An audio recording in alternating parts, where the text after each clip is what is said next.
Hey, what's going on, guys? It is Dibs, Mr. Crockpot on Twitter. Today, we are talking about 5 of my biggest sleepers in the 2024 NFL Draft. Guys, if you love the draft and you want more draft content, you know what to do. Smash that subscribe button. Let's go!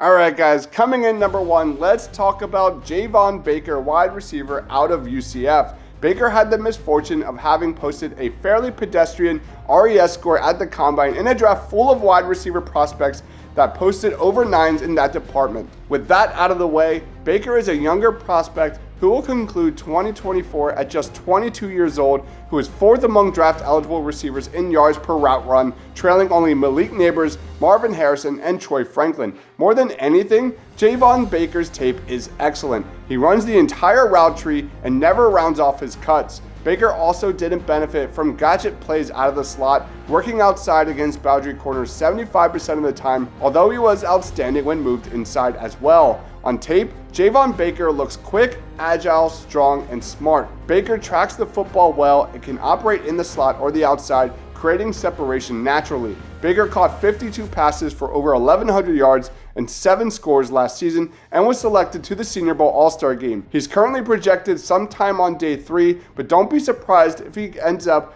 outperforming many of the 9 RAS guys projected to go much earlier.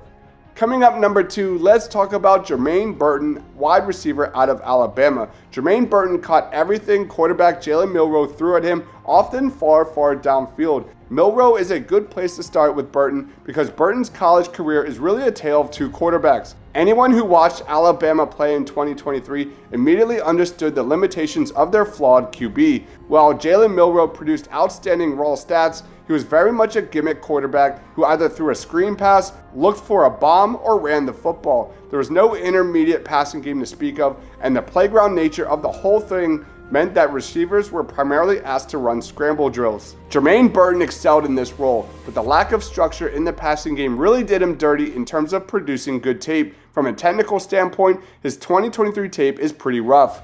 Fortunately, we have 2022 to look back on when Alabama's quarterback was Bryce Young. Young was a mobile college quarterback like Milroe, but he was much better about running a mature offense and using that mobility to buy time in the pocket to set up what we call more normal throws. Young also lacked Milroe's raw arm strength, and the passing game was much more focused on the short and intermediate game, peppered by the occasional bomb. If you're casually watching tape, make absolutely sure you watch Young and Burton versus Milroe and Burton. It's like watching 2 different players. Both are excellent, and you shouldn't be hanging around until the middle of the 3rd round, and I think Germaine Burton is a fascinating watch and absolutely underrated.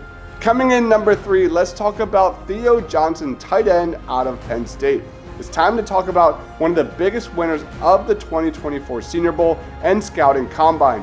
Theo Johnson is a good-sized target who has the measurables to play as your classic inline tight end. He also holds up really well as a blocker, showing the tenacity to finish blocks on a consistent basis. Additionally, he displays the speed to work the seams in the pass game. He makes reasonable adjustments to the ball and is capable of erasing quarterback misthrows due to his plus catch radius. Theo Johnson has a well-built frame, and from the eye test alone, he looks like an NFL tight end. Johnson projects as a starting tight end with schematic diversity. Entering the Senior Bowl, he was widely projected as a day 3 guy. After the last 2 months, due to his elite testing and measurables, Theo Johnson is now projecting as a really fun day 2 selection with considerable upside. Every team could use a tight end with Johnson's size, athleticism, and versatility. This is a guy who is just scratching the surface of his potential as a receiving threat, and better technique could really unleash his athletic upside. Make sure to keep an eye out for Theo Johnson come draft night because he could surprise a lot of people.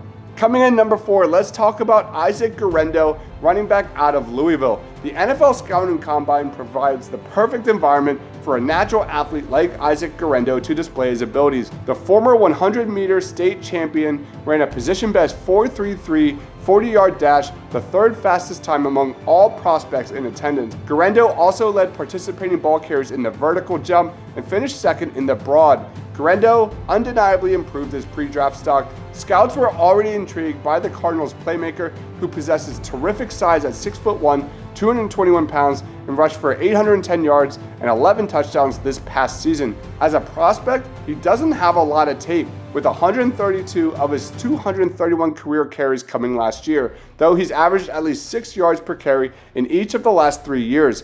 Guerendo is most effective and alluring in the passing game at the next level. He's a solid route runner with natural hands who presents a good target for his quarterback and frames the ball really well. He looks to pluck the ball out of the air rather than allow it into his frame, and I think this will be his bread and butter in the NFL.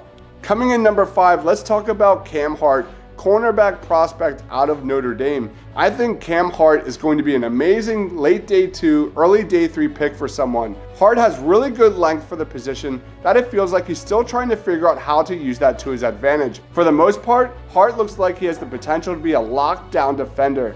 My favorite part of his game is that when he gives something up underneath, you can see his eyes immediately dart towards the football and he wants to punch it out. As a prospect, Cam Hart projects as a potential starting corner due to his excellent measurables. In addition to that, he's got elite football IQ. The lockdown corner appeared in 43 games over the course of his career, including 87 tackles, 17 pass breakups, 10 tackles for loss, 2 picks, and 1 sack. Along the way, he allowed an elite quarterback rating of 62.1. Whether or not a given team views Cam Hart as a starter, developmental prospect, or depth piece will likely depend on their defensive system and philosophy. Regardless, this is a great prospect who I think isn't getting enough love among draft circles. Alright guys, those are 5 more prospects that I think everybody should know about. Did I miss anybody? Who are your favorite sleepers in the 2024 NFL Draft? Please be sure to leave a comment down below. Thank you everyone for watching. Stay awesome.